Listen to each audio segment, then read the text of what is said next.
Fala pessoal, tudo bem com vocês? Sejam bem-vindos mais uma vez aqui ao Vencendo Concursos e nós vamos dar continuidade aos nossos estudos relacionados aí à parte de teorias da administração.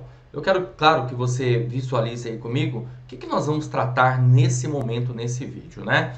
Nós vamos tratar a respeito da teoria das relações humanas. A teoria das relações humanas, pessoal, como você pode observar aí comigo, ela foi tratada por um camarada chamado Elton Mayo. É como eu costumo sempre dizer, né? Nós temos vários autores aí de uma determinada teoria, porém sempre tem aquele que é o mais importante, que é o caso aqui da teoria das relações humanas, dos estudos de Elton Mayo. Então, essa teoria tem esse nome porque justamente passa a ter o foco no ser social, no indivíduo, certo? Ou seja, olhar a pessoa como um todo, né? O funcionário, o operário, como um ser social. Dotado de quê? Dotado de emoções, de motivações. É bem interessante a gente observar que, por conta da teoria das relações humanas, muitas coisas foram alteradas dentro das organizações. Ou seja, aquilo que se olhava, se verificava das pessoas, hoje já tem um novo propósito, uma nova ideia relacionada a essas pessoas, ok? Como que eu posso dizer assim para você o seguinte? Lá na teoria científica de Taylor e na teoria clássica de Fayol, olhava-se para as pessoas como uma engrenagem, como uma máquina, alguma coisa que você poderia tratar dessa maneira. E o que motivava as pessoas eram os pressupostos materialistas, ou seja, basta pagar mais para que o camarada produzisse mais.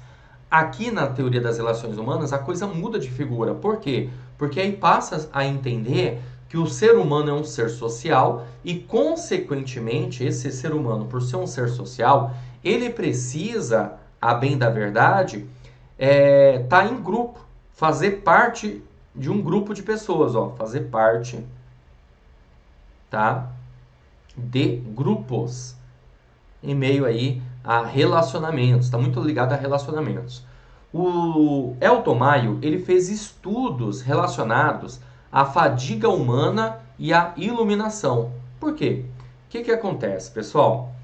Na era da teoria aí da científica de Taylor e a teoria também de Fayol, o que se verificou foi o seguinte, né? Que as pessoas, na verdade, elas estavam trabalhando, produzindo dentro das organizações, até um certo momento deu muito certo. Realmente, até ficou meio redundante aí que eu falei, né? Mas essa é a ideia. Deu muito certo no início, porém, o que aconteceu? Com o tempo, começaram a perceber que as pessoas já não aguentavam mais trabalhar tanto como elas estavam trabalhando, certo? E aí apareceu esse conceito aí da fadiga humana, do cansaço. Pensa, as pessoas trabalhavam praticamente direto, sem pausas. Então, por conta desses estudos relacionados à fadiga humana, consequentemente, o senhor Elton Mayo, um pesquisador, cientista de Harvard, foi fazer pesquisas relacionadas a isso. Inclusive, pesquisas relacionadas à iluminação. Veja bem, eu quero passar essa informação para você entender melhor aí comigo, que é o seguinte, ó. O que nós passamos a ter da seguinte maneira? O Elton Mayo, ele foi fazer pesquisas numa fábrica, justamente que trabalhava com essa parte de iluminação, e aí ele fez alguns estudos separando grupos de trabalho. Então nós tínhamos aqui esse primeiro grupo de trabalho, tá? Pessoas aqui trabalhando, certo? Beleza? E tínhamos um outro grupo aqui de pessoas, né? Um outro grupo de trabalho, ok? Qual que era a diferença entre esses grupos aqui de trabalho? Eu vou te mostrar como que acontece. É o seguinte, essa galerinha daqui, ó, esse pessoal daqui, tinha iluminação suficiente, porém eles trabalhavam de maneira isolada. Uma espécie aí de bias, né, de divisão entre eles, para esses trabalhadores. Esses outros trabalhadores tinham pouca iluminação, certo? Mas não existia essa divisão entre eles. Então eles conseguiam se comunicar, ter um relacionamento interpessoal. Então aqui passamos a ter um relacionamento, tá? Interpessoal, certo? Diferentemente desse outro pessoal aqui, que eles não tinham esse relacionamento. Bom, essa Elton Maio, eu coloquei Eltons aqui, né? Elton Maio, tá? Essa pesquisa do Elton Maio durou aí durante 5 anos, uma experiência bastante prolongada, né? Para descobrir o quanto que realmente a iluminação interferia no processo de produção. O que eles descobriram com o passar aí dos anos? Que tanto o pessoal que trabalhava lá com iluminação, quanto a galera que trabalhava sem iluminação, né, não tinha uma iluminação correta, suficiente de trabalho, acabava de uma certa maneira produzindo tanto ou quanto até mais às vezes, ok? O pessoal que não tinha iluminação, se comparar com o pessoal que tinha iluminação suficiente. Por quê? Porque entrava a parte do relacionamento, entrava a parte do comportamento que é moldado pelo grupo, dos grupos formais e informais que nós observamos dentro das organizações, da felicidade que a pessoa tem em trabalhar num determinado local e com determinadas pessoas. Então, tudo isso acaba, de uma certa maneira, influenciando a nossa motivação.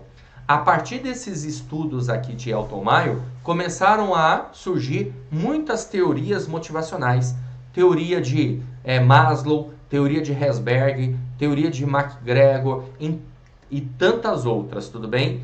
Por quê? Porque essas teorias motivacionais, evidentemente, porque a gente passa a ter uma outra ciência dentro das organizações muito importante que vai fazer total junção com a administração, que é a psicologia.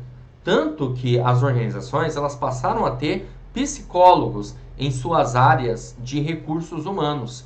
E o psicólogo, ele passa a ser aquela pessoa responsável que vai estudar o comportamento dos indivíduos dentro da organização. Aliás, a psicologia estuda o comportamento dos indivíduos, ok? Então foi uma experiência bastante interessante. Outra coisa também que se percebeu a partir dessa experiência de Elton Maio é que as pessoas elas se sentiam felizes e reconhecidas quando o Elton Maio e toda a sua equipe chegava à fábrica. Ó, imagina você lá trabalhando, né? E aí de repente chega o Elton Maio, um cientista famoso de Harvard, com toda a sua equipe. E o cara ia lá com vestimenta adequada, avental, jaleco branco, prancheta na mão para fazer todas as anotações, os dados. Então, os funcionários, um cutucava o outro e falava assim, ó, você viu quem tá aí? É, meu amigo, Elton Maio, né? Então, o pessoal se sentia valorizado. E ao se sentir valorizado, qual era a consequência? A galera acabava, de uma certa maneira, né, produzindo mais. Ok? Bom, voltando aqui, vamos lá? Olha só. E aí, a teoria das relações humanas traz uma série de princípios. Primeiro, o nível de produção é resultante da integração social. Então, quanto melhor for a nossa integração social, maior será a nossa produtividade, ok? 2. O comportamento social dos empregados. Ou seja, o comportamento social, ele passa a ser moldado pelo grupo, certo? Então a gente passa a ter um comportamento aí moldado, a atitude, na verdade, das pessoas aqui passa a ter essa ideia justamente, né, de você, obviamente, acabar tendo aí uma forma de moldar a forma como que as pessoas pensam, como elas agem, isso tudo passa a ser interessante e de suma importância aqui para nós nesse aspecto, nesse sentido, tá bom? Outra coisa também que nós podemos observar na teoria aqui das relações humanas de Elton Maio é a importância do conteúdo do trabalho. A importância do conteúdo do trabalho, pessoal, tem a ver com o quê? Tem a ver com o que você vai fazer. Aquilo que você vai fazer, né? tem a ver com o seu perfil, com a sua aptidão, é o que você gosta, né? O conteúdo do trabalho tem a ver com a realização, com o crescimento pessoal, profissional, a oportunidade de progresso. Então, isso passa a ser um fator muito importante e um fator motivador que vai fazer com que as pessoas, evidentemente, elas se sintam felizes naquele ambiente, ok? ênfase nos aspectos emocionais. O indivíduo, o ser humano, na verdade, ele é dotado, né, de aspectos emocionais. A bem da verdade, nós, evidentemente, acabamos, de uma certa maneira, produzindo mais ou menos se o nosso aspecto emocional está positivo ou negativo, certo?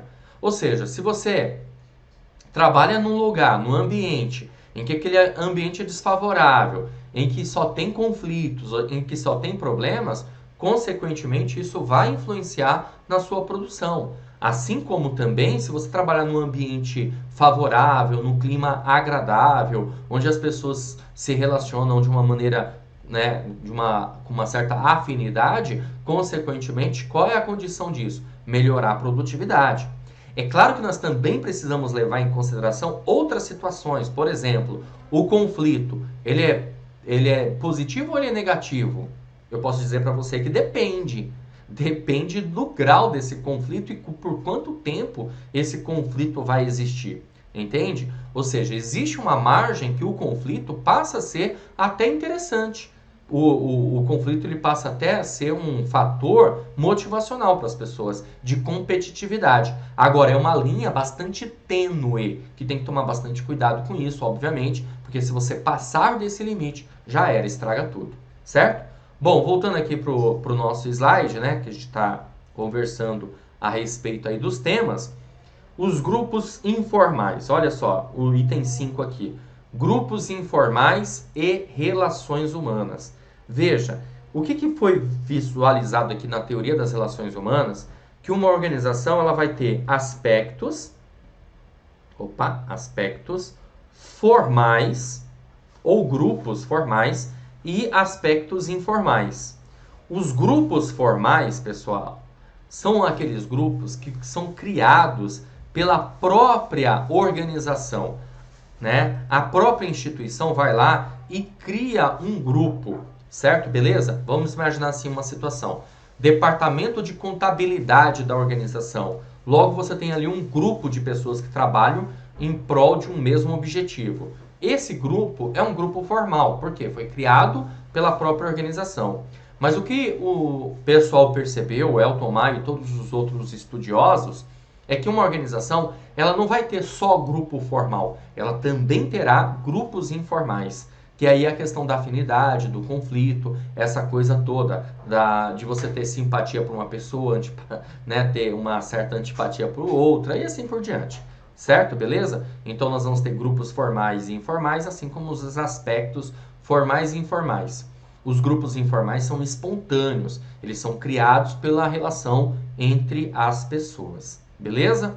Tudo bem? Voltando aí para o slide, vamos lá. Então nós temos aqui esses 5 princípios aqui do Elton Maio e ele acabou fazendo isso por meio dos estudos relacionados à fadiga e também à iluminação, principalmente a iluminação aqui numa fábrica, tá? Sobre iluminação, tá bom? Beleza, né? Você já conseguiu compreender aqui os principais tópicos aí, princípios de Elton Maio da teoria das relações humanas. Vamos visualizar algumas questõezinhas que vão nos ajudar a entender mais ainda a respeito do tema, como por exemplo essa questão aqui, que diz o seguinte: a teoria clássica da administração, desenvolvida por Fayol, é voltada à necessidade de humanização do trabalho e de democratização da administração. E aí eu pergunto para você, certo ou errado? Bom, gente, essa questão ela está errada. Por quê? Porque veja bem, pessoal, a questão aqui, ela está dizendo, né, o item da banca CESP está informando para a gente que a teoria clássica da administração desenvolvida por Fayol é voltada à necessidade de humanização. Ela é voltada à necessidade de humanização? Não. A teoria clássica de Fayol, não. Ah, professor, não lembro. Vai lá estudar então. Tem aula aí para você sobre teoria clássica de Fayol. A teoria que está voltada à necessidade de humanização, ou seja, de relações, né, pessoal? Ó, de relações humanas, não é a teoria clássica da administração de Fayol, e sim a teoria, né, pessoal? Tranquilinho aqui, ó. A teoria das relações humanas. A teoria das relações humanas, certo? Outra forma também de você matar a questão é que a questão aqui ela fala sobre democratização da administração. Na verdade, Fayol não pregava isso aqui, não. Fayol pregava a ideia da centralização do poder. O poder está na mão de quem está no topo da centralização. Tudo era centralizado. Então, por isso, o item está errado. Nós vamos verificar uma outra questão aqui. Agora, uma questão da Banca FCC de 2018. Quero que você acompanhe comigo. Ó, 2018, Banca FCC. A questão diz assim: a experiência de Hawthorne é justamente, né, o local onde o senhor Elton Maio fez todos as experiências, né, os experimentos, beleza, relacionados aí ao que a gente acabou de ver. Bom, a experiência de Hawthorne contribui de forma significativa com os pressupostos básicos da abordagem humanista. Relações humanas, né, pessoal? Vê o indivíduo como um ser social na administração. Sobre alguns desses pressupostos, considere. Vamos lá. O item 1 diz assim: embora o papel da integração grupal exerça forte influência no bem-estar psicoemocional dos trabalhadores, o indivíduo que, porventura, desvie das normas grupais não sofre punição social ou moral dos demais colegas. Ó, aqui está dizendo que o indivíduo que, porventura, desvie das normas grupais não sofre punição social ou moral dos demais colegas de trabalho. E aí eu posso dizer para você que esse item aqui, é claro que eu já vou resolvendo, né? Você pausa o vídeo aí e tenta resolver, tá bom? Eu já vou resolvendo aqui para você. Eu posso dizer que esse item está errado, tá? Por que esse item está errado, gente? Porque é o seguinte, ele está dizendo que não sofre punição social. Errado. Se você faz parte de um grupo de pessoas, ali ó, grupo, certo? Formal ou informal, mas vamos pensar aqui num grupo informal. E você não está fazendo de acordo com as normas daquele grupo, você vai acabar, de uma certa maneira, sofrendo ali uma punição social ou moral. Entendeu? Isso ocorre, é de praxe, até hoje, nos nossos dias atuais. Então, consequentemente, esse primeiro item aqui, ele está...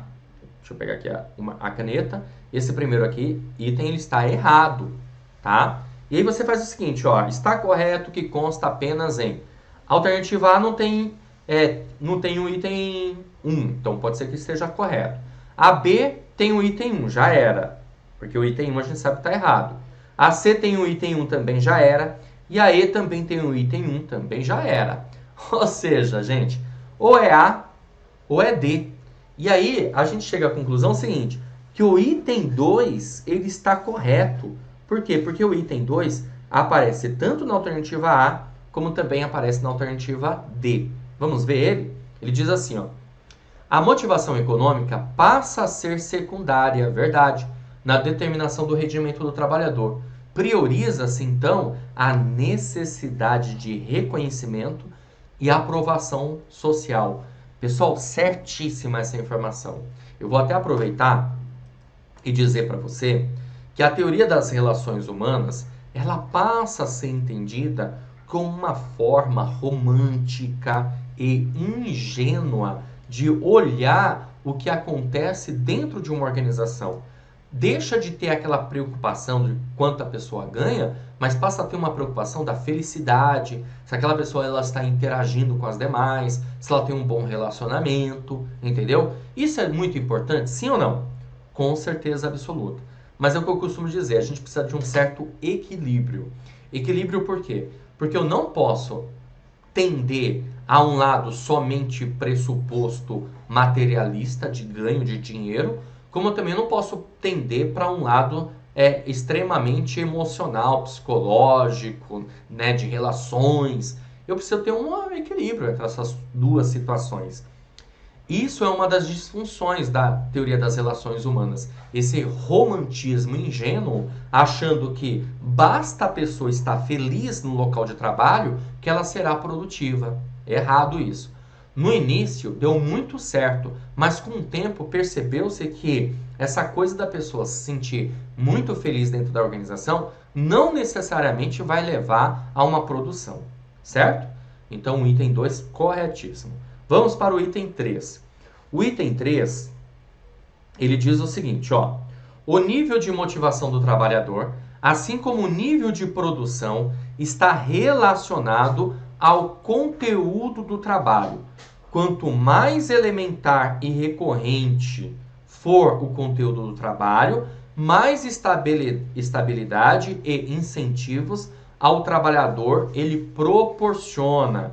Bom, esse item aqui, pessoal, ele é muito bonitinho, tá? Mas ele tá errado, tá? Ó, o nível de motivação do trabalhador, assim como o nível de produção, está relacionado ao conteúdo do trabalho. Cuidado! Veja bem, o nível de produção não necessariamente está relacionado ao conteúdo do trabalho. Por quê? Porque o nível de produção tem como foco as tarefas. Ele tem como foco as tarefas. E aí, consequentemente, eu posso, por exemplo, me motivar por conta de uma produtividade. Se eu ganho mais, eu acabo produzindo mais. Então, não ao conteúdo do trabalho, de fazer o que gosta. Fazer o que gosta está mais relacionado justamente a quê, gente? Aí sim, está relacionado à motivação do trabalhador. Mas o nível de produção, não necessariamente. Então, quanto mais elementar e recorrente for o conteúdo do trabalho, mais estabilidade e incentivos ao trabalhador ele proporciona. Cuidado! Volto a repetir, não necessariamente, porque ele está meio que comparando que o conteúdo do trabalho está ligado ao nível de produção. Claro que eu posso produzir mais se eu faço aquilo que eu desejo. Mas ele fala, o nível de motivação do trabalhador, assim como o nível de produção, está relacionado ao conteúdo do trabalho. Não necessariamente. O nível de produção pode estar relacionado ao ganho, tá bom? E o item 4. Embora condicionada à situação e ao padrão de liderança adotado, a participação de cada um dos trabalhadores no processo decisório é fundamental, pois estimula a iniciativa dos funcionários e aumenta a produtividade empresarial. Opa, isso aqui certinho. Ou seja, se a pessoa tem uma participação no trabalho, que é isso que a teoria das relações humanas acaba nos trazendo de uma certa maneira, de uma certa forma, consequentemente, as pessoas elas acabam se sentindo mais felizes por estar fazendo aquele trabalho, mais estimuladas. Tudo bem? Consequentemente, isso pode melhorar o quê? A produtividade no ambiente de trabalho. Certo? Beleza? Então, é isso aí, galera. Show de bola.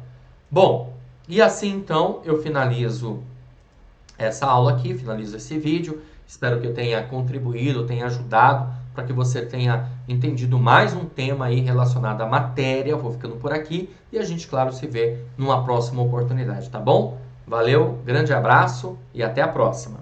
Você acaba de assistir a uma aula, uma parte das muitas aulas que nós temos aqui no curso preparatório Gabaritando Prefeitura de Belo Horizonte para o cargo de agente de execução governamental. Bom, e nós montamos o curso online preparatório com o intuito, claro, de você ter a melhor jornada rumo à aprovação. Eu quero aproveitar e mostrar quais são as vantagens do nosso curso. Se você assistiu a aula até aqui, é porque gostou, não é verdade? Então continua, porque o recado é muito importante para você que deseja ser aprovado nesse concurso. Olha só, pessoal, montamos o curso online preparatório, Gabaritando Prefeitura de BH, para o cargo de agente de execução governamental, em que você vai ter essas vantagens aqui do curso. Ó. Primeiro lugar, acesso imediato. No momento que você adquirir o curso preparatório, você recebe no seu e-mail os dados de acesso e já começa a navegar com a gente imediatamente, tá? Acesso ilimitado. O curso vai ficar válido para você durante um ano. Olha que maravilha. Ok? Isso é bacana, por quê? Porque o curso acaba servindo de base para outros concursos. Você terá teoria e questões comentadas, centenas de questões comentadas aí pelos nossos professores. No decorrer das aulas, que o nosso foco aqui são aulas em vídeo, os professores, além de trazer a teoria da matéria, também resolvem questões relacionadas àquele tema, àquele assunto que ele acabou de explicar. Isso te ajuda no quê? Na retenção da informação, na memorização. Além disso, você também terá o material em PDF das aulas, porque nós transformamos os slides dos professores em material para ficar disponível para você. Ok? Maravilha? Porque tem aluno que gosta de ter o material em PDF, tem aluno que prefere ter um cadernão, né? E anotar tudo, todas as informações ali do vídeo e depois, claro, fazer uma leitura daquilo como uma revisão, tá certo? Bom, promoção especial de lançamento, hein, galera? Olha só, valor de lançamento de R$ 497 por apenas R$ 297 ou 12 vezes de R$ 29,65. Ou seja, você economizando um pouquinho por mês, você consegue adquirir o seu curso online preparatório, tudo organizado, de acordo com o que você precisa para ser aprovado no concurso. Mas eu tenho uma surpresa boa para vocês, olha só.